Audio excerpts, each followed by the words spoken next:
Selamat malam, perkenalkan nama saya Jevania Clarissa Silaban.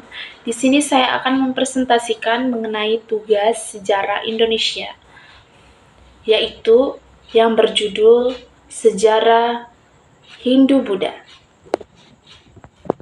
Agama Hindu-Buddha pada awalnya berkembang di India. Setelah itu, barulah menyebar ke negara-negara di dunia, termasuk Indonesia.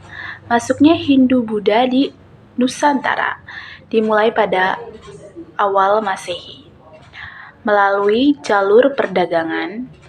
Hal ini dipengaruhi oleh posisi Indonesia yang sangat strategis dalam bidang pelayaran dan perdagangan. Melalui hubungan perdagangan, muncul pengaruh bagi kedua belah pihak dan terjadilah alkulturasi kebudayaan. Candi Hindu maupun Buddha pada dasarnya merupakan perwujudan alkulturasi budaya lokal dengan budaya India. Masuknya agama Hindu dan Buddha di Indonesia kemudian memunculkan pembaruan besar.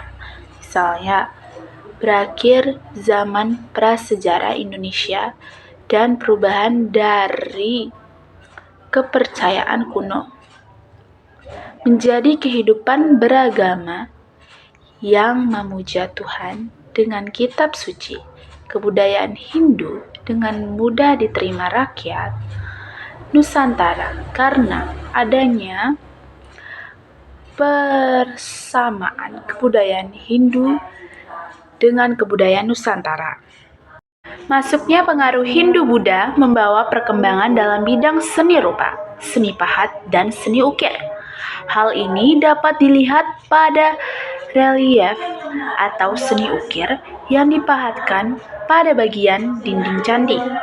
Misalnya, relief yang dipahat pada dinding-dinding pagar langkan di Candi Borobudur berupa pahatan riwayat Sang Buddha.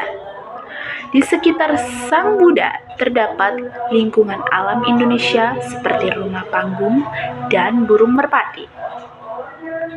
Hasil kebudayaan baru tersebut pastinya memiliki ciri khas.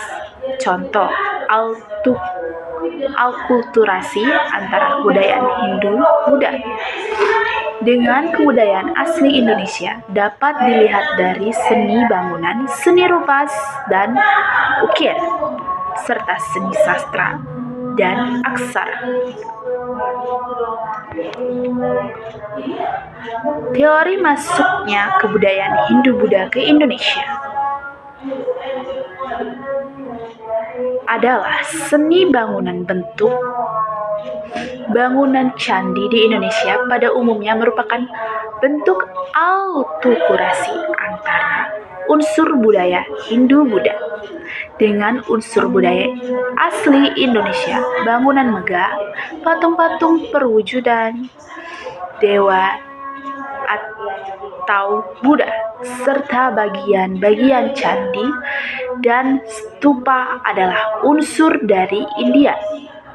Sedangkan unsur budaya Indonesia terletak pada bentuk candi yang umumnya berupa punden berudak. Bangunan punden berudak sebenarnya sudah berkembang dari masa pra-aksara sebagai penggambaran dari alam semesta yang bertingkat-tingkat. Tingkat paling atas adalah tempat persemayaman nenek moyang. Punden berudak menjadi sarana khusus untuk memuja terhadap roh nenek moyang. Mempengaruhi campuran kebudayaan Hindu-Buddha di Indonesia, sastra dan aksara berkembangnya karya sastra, terutama yang bersumber dari Mahabharata dan Ramayana, melahirkan seni pertunjukan wayang kulit. Isi dan cerita petunjuk wayang banyak mengandung nilai-nilai bersifat mendidik. Cerita dalam pertunjukan wayang berasal dari India. tetapi wayang asli dari Indonesia. Selain itu, ada pula tokoh-tokoh pewayangan yang khas Indonesia. Misalnya tokoh-tokoh penakawan seperti Semar, Gareng, Bagong, dan Petruk.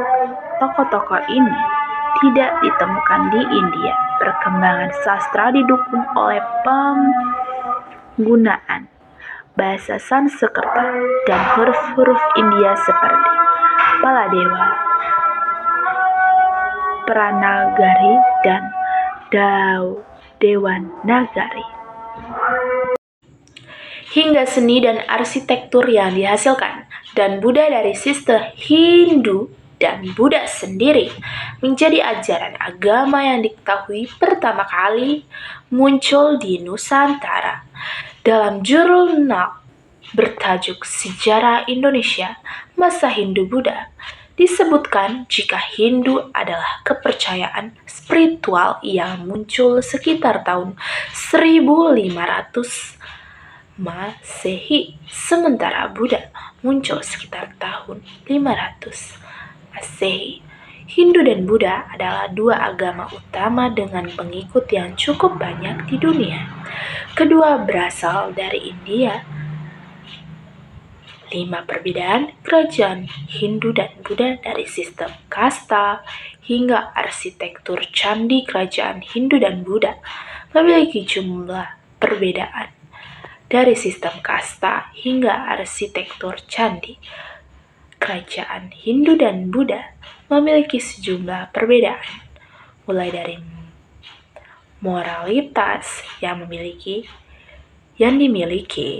hingga seni dan arsitektur yang dihasilkan. Hinduisme adalah agama multisegi yang sulit untuk didefinisikan karena tidak memiliki satu pendiri, nabi, dan sekumpulan kepercayaan. Artinya, tidak ada secara sistematis dalam pengajaran agama ini. Agama Hindu tunduk pada banyak variasi dan pengaruh dari budaya lokal. Selain itu, agama ini juga terbuka untuk interpretasi yang berbeda dan relatif toleran terhadap pandangan yang berbeda. Di sisi lain, Buddhisme dimulai dari seorang pendiri tunggal, Buddha Gautama. Agama Buddha tidak berfokus pada penyembahan Tuhan manapun, tetapi berfokus pada realisasi diri dan disiplin. Sementara Buddhisme, sebagian besar pengikutnya berada di luar negeri, terutama Sri Lanka, Tibet, Cina, Jepang, dan masih banyak lagi. Sekian dari saya. Terima kasih.